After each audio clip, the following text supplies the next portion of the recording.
पिछले 3 दिनों से पूरे मीडिया चैनल एक ही खबर को दिखा रहे हैं। देश के लिए सिर्फ ये एक अपराध की खबर नहीं है, बल्कि यह हमारे समाज के बदलते स्वरूप, रिश्ते और मानसिकता की खबर है।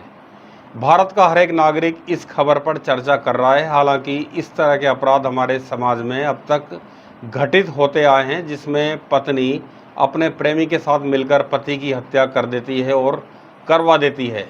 7 वचनों के साथ, 7 फेरों के साथ विवाह बंधन में बंधने वाले जोड़े में एक ऐसा भी था जो इस रिश्ते से खुश नहीं था। 7 जन्मों तक साथ रहने की कस्में खाने वाले, वादा करने वाली सोनम शादी के बाद 7 दिन भी वह अपने पति के साथ नहीं रही थी। आखिर क्यों? खबर के साथ विश्लेषण पूरा देखें और वीडियो को शेयर भी जरूर करें। नमस्कार, आप देख रहे हैं द वॉइस ऑफ जस्टिस और मैं हूं टीकम शाक्य।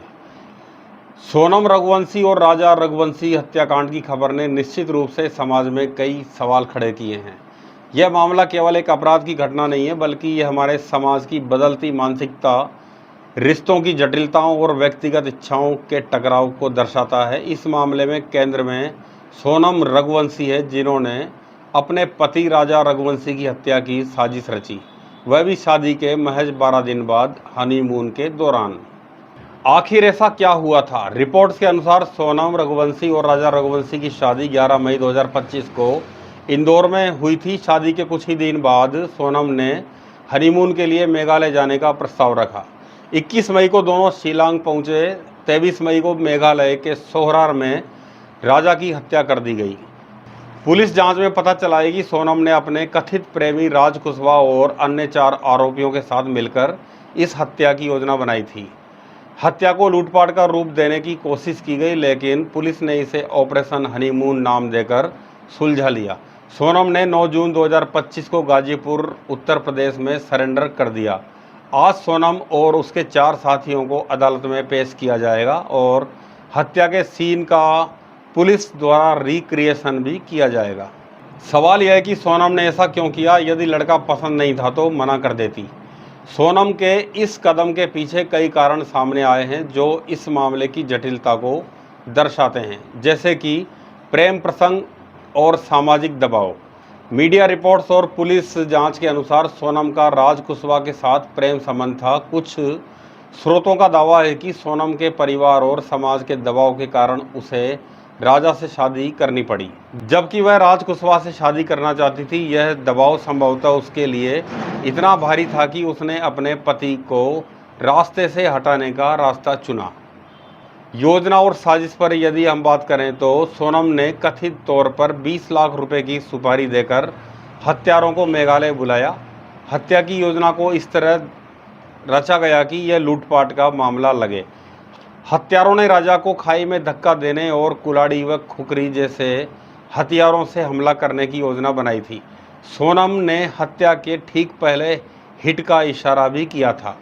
इसके पीछे मनोवैज्ञानिकता और सामाजिक पहलू क्या है, यदि हम इसकी बात करें तो इस मामले में समाज में रिश्तों और व्यक्तिगत इच्छाओं को लेकर कई सवाल उठाए हैं।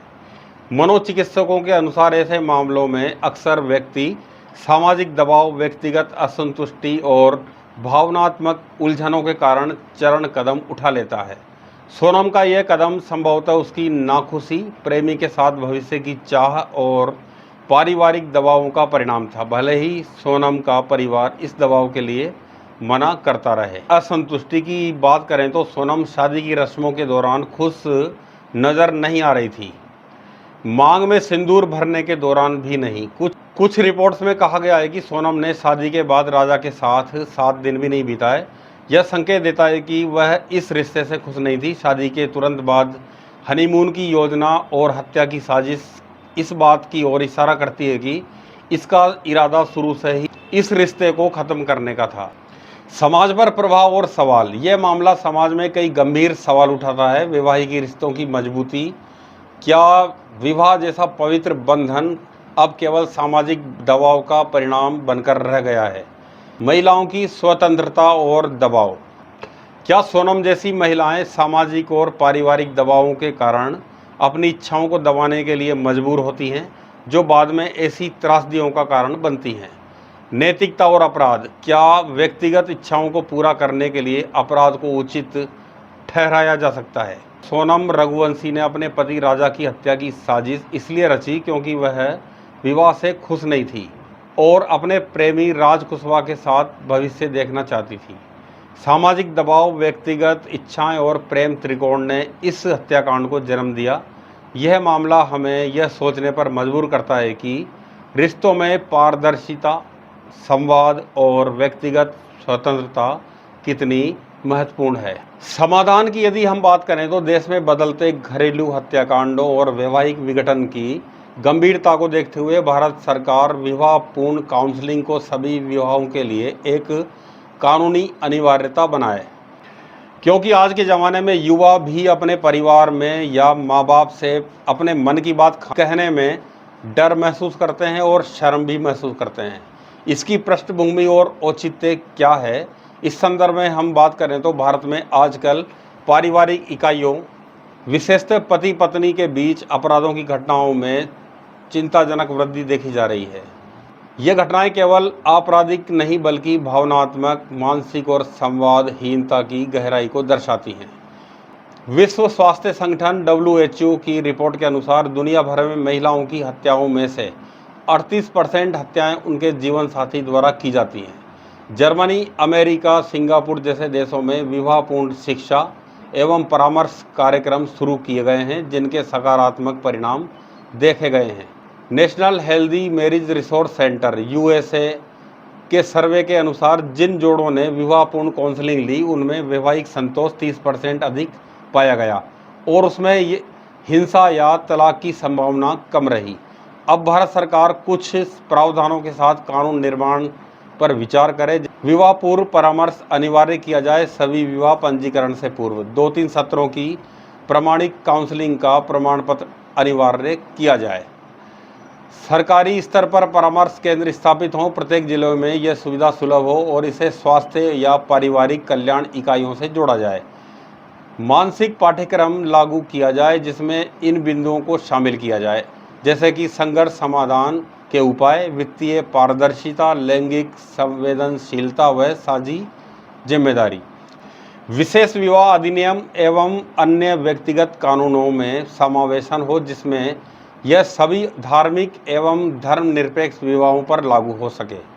इसके संभावित लाभ हो सकते हैं जैसे कि घरेलू हिंसा व हत्याओं में उल्लेखनीय कमी, वैवाहिक संतोष और मानसिक स्वास्थ्य में सुधार हो सकता है, परिवार व्यवस्था की स्थिरता एवं बच्चों की भलाई, लैंगिक न्याय और समानता को बढ़ावा मिल सकता है। निष्कर्ष के रूप में हम यहाँ यह कह सकते हैं कि जहाँ विवाह को एक सांस्कृतिक संस्था माना जाता है, वहीं यह भी आवश्यक है कि नवविवाहितों को केवल रस्मों के लिए नहीं बल्कि भावनात्मक, सामाजिक एवं मानसिक रूप से भी तैयार किया जाए। विवाह पूर्व परामर्श इस दिशा में एक प्रभावी निवारक उपाय सिद्ध हो सकता है। अंतरजातीय विवाह या कोर्ट मैरिज में भी माँ बाप की सहमति को नज़रअंदाज किया जाना चाहिए। यदि शादी के लिए माँ बाप की सहमति मिल ही जाएगी तो वह कोर्ट मैरिज क्यों करेगा। इस नियम में भी बदलाव करना जरूरी है।